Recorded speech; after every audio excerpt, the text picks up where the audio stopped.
Oi, tudo bem? O Pra Que Serve a Literatura de hoje é sobre o conto Fulano, de Machado de Assis, publicado por ele na Gazeta de Notícias em 1884. Há mais de 130 anos, mas é um conto extremamente atual, para variar. O conto começa de uma maneira bem interessante.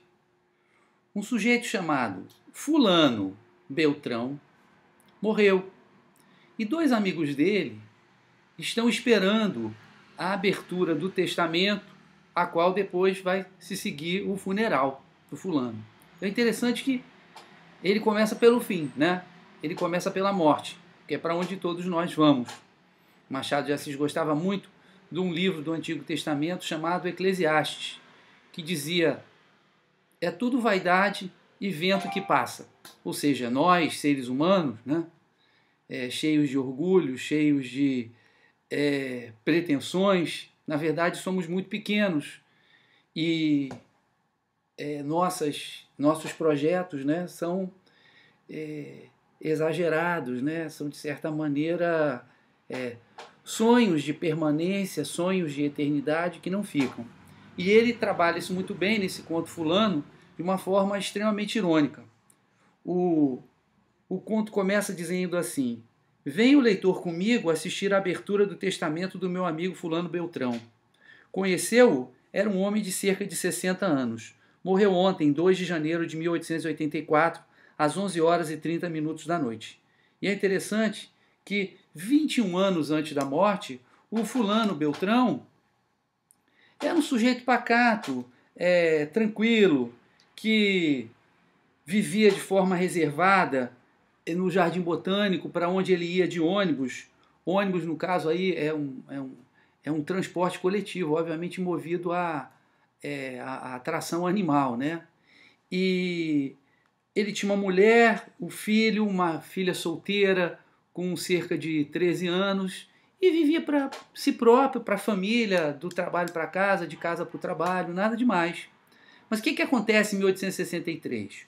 Um amigo dele publica uma apologia, quer dizer, um elogio público, num jornal, no Jornal do Comércio, dizendo que ele era bom pai, que ele era bom esposo, amigo pontual, cidadão digno e alma elevada e puro. Né? E aí é que acontece uma verdadeira transformação no Fulano Beltrão. Né? A primeira coisa que acontece é que ele imagina, né, diz o Machado, considerou que milhares de pessoas estariam lendo o artigo à mesma hora em que o lia também. Imaginou que o comentavam, que interrogavam, que confirmavam, ouviu mesmo por um fenômeno de alucinação que a ciência há de explicar, e que não é raro, ouviu distintamente algumas vozes do público. Quer dizer, ele foi picado por uma espécie de mosca azul. A mosca azul era mais para a questão do poder, mas ele foi picado pela mosca da fama, da glória, de se tornar conhecido, né, de se tornar visto, de se tornar lembrado. E a primeira coisa que ele faz, né, depois de dizer para a mulher que a imprensa era uma grande invenção, é publicar esse elogio nos outros dois jornais importantes do Rio de Janeiro, que era o Diário do Rio e o Correio Mercantil, coisa que o amigo que publicou o elogio não tinha tido tempo de poder fazer. Daí para frente, o Fulano Beltrão só fez isso na vida, só procurou a fama, né? Ele presenteia, por exemplo, a Casa de Misericórdia com um bilhete da Grande Loteria de Espanha. E o provedor, né, dessa instituição de caridade escreve uma carta para ele agradecendo em nome dos pobres esse auxílio. E ele, obviamente, né, pega essa carta e publica a carta em todos os jornais do Rio de Janeiro. Outra coisa que ele faz é participar das alforrias de escravos. Às vezes havia subscrição, antes da lei do ventre livre de 1871, havia subscrições para libertar crianças escravizadas. E 2/3 dessas subscrições era ele que iniciava, porque obviamente o nome dele vinha à frente, né? Era publicado no jornal como tal. Uma vez ele vai dar um baile em família, né? Tinha já a festa toda preparada, e o Brasil ganha, o Almirante Barroso ganha a Batalha de Riachuelo, na Guerra do Paraguai. E aí ele imediatamente diz que o jantar era em homenagem ao Almirante Barroso, coloca uma foto do Almirante Barroso, um quadro, e diz que a festa é em homenagem ao Almirante Barroso. Ele entra na igreja da Lampadosa, onde ele havia sido batizado, né? E tem uma ideia genial, cara. Ele manda um castiçal de prata com a data do nascimento dele e a data da doação do castiçal. Obviamente, essa notícia, né, vai ser publicada no jornal. Curiosamente, a igreja também publica a mesma notícia, provavelmente financiada por ele, né? Já que era algo notável que ele desse um castiçal de prata para a igreja. Ele compra um tipo de carruagem, né, chamado de Vitória, para andar para lá e para cá com a família, se exibindo, embora a mulher e a filha não gostassem disso, mas eles iam para lá e para cá, né, às vezes até sem ter muito para onde ir, só para aparecer, ele olhando para todos os lados, né, para ser visto. Quando a mulher morre, em 1878, ela pede a ele que ela seja enterrada sem nenhum espalhafato, né? sem nenhum luxo, sem nenhum estardalhaço. E aí ele obedece, obviamente.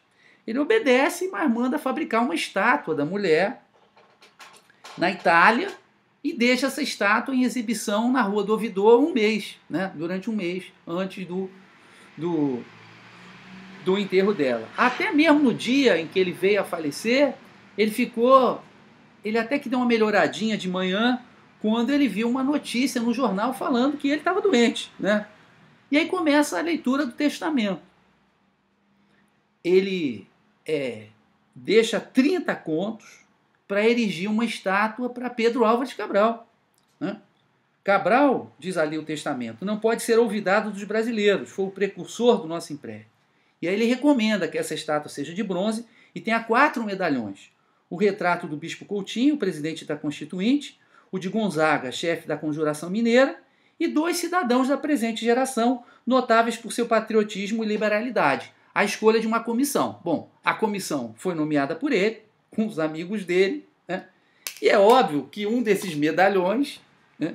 E aí é quase que um trocadilho que o Machado está fazendo com outro conto, Teoria do Medalhão. Esse aqui é o medalhão que deu certo, né?